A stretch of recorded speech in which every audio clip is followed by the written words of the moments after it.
Good morning, students. Today, here we have the question number 4th of exercise 2.2 of class 9th. ठीक है, जो आपके पास second third question था उसके अंदर हमने क्या देखा था कि how to verify the given term is an और the given value is a zero of the equation और नॉट. ठीक है, कि आपको जो वैल्यू गिवन है वो आपकी जीरो है या नहीं है. And what do you mean by the zero, right. आप अगर वो वैल्यू पुट करते हैं तो आपकी इक्वेशन जो है वो जीरो के इक्वल हो जानी चाहिए, दैट इज द जीरो. ठीक है, उसमें भी मैंने आपको एक शॉर्ट टर्म में बताया था how to find the zero.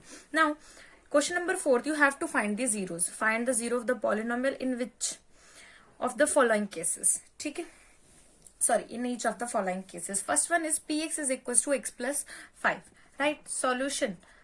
First of all, before solving all the parts, you have to write what is the zero of the polynomial. You write zero of the polynomial is that value. किसकी होती है वो value? Variable की. Is that value of variable at which the value of polynomial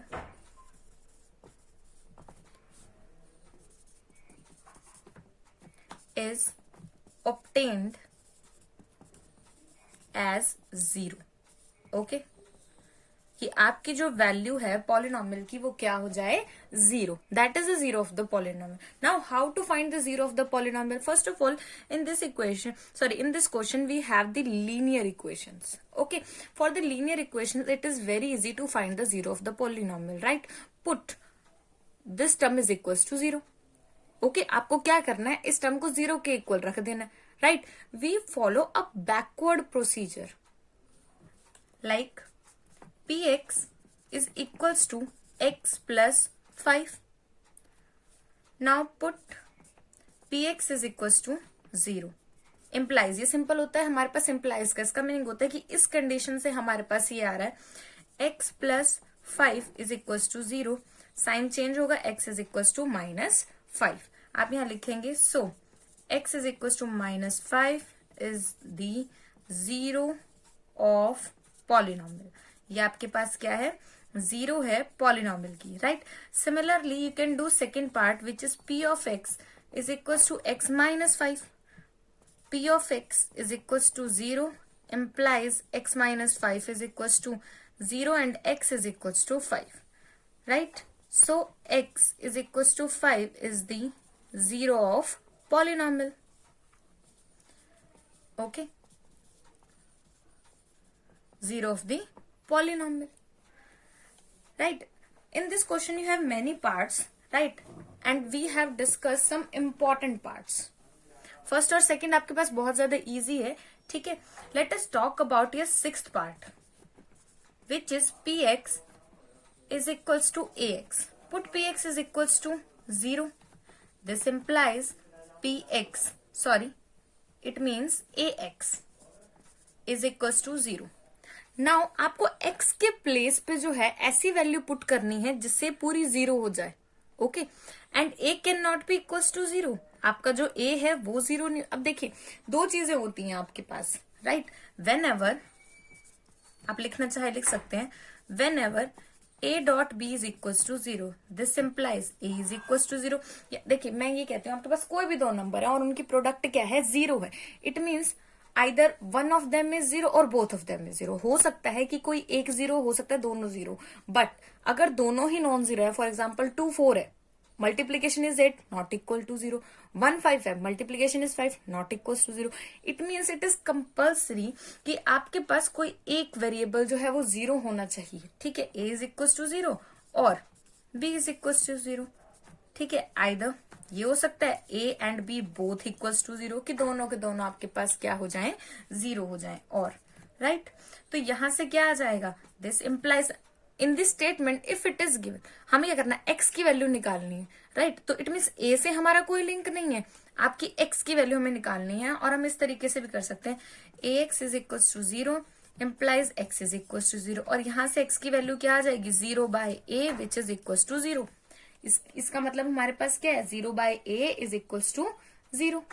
ठीक है, it means that, and we already know that 0 is divisible by every number, so x is equal to 0. x is equal to 0 is the zero of polynomial.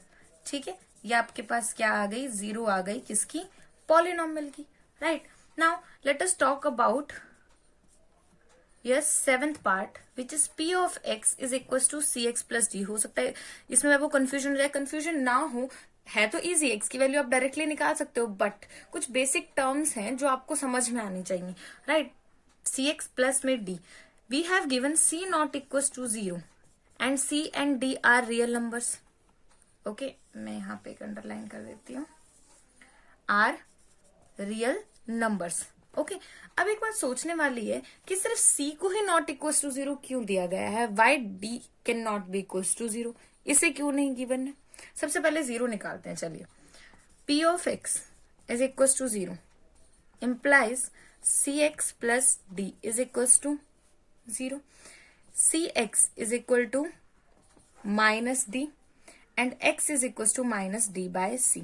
Now let us think, if d is 0, x will be 0. अगर 0 हो जाता है तो कोई फर्क नहीं पड़ेगा, x आपके पास 0 जाएगा. बट if, अब यहां पे लिखेंगे c can not be equal to 0 as if c is equal to 0, x is equal to undefined.